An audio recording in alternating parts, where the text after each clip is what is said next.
If happiness is your goal and your destination, the process probably will be very miserable.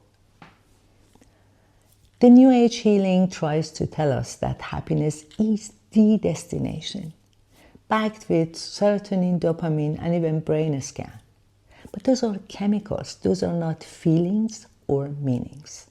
The science can explain you how the brain structure works, but cannot explain you why two people with the same brain structure and same background react to the same event differently.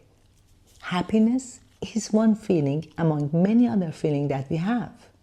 And you cannot measure the intensity of one feeling and consider it as a destination without understanding other feelings, as you cannot understand the intensity of light without understanding the darkness.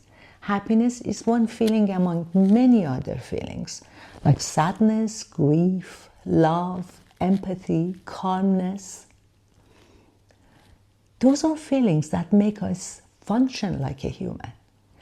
I explored this idea much deeper in my latest book. And by the way, it's not a bestseller. And read it, you understand why. The link is below. See you next time.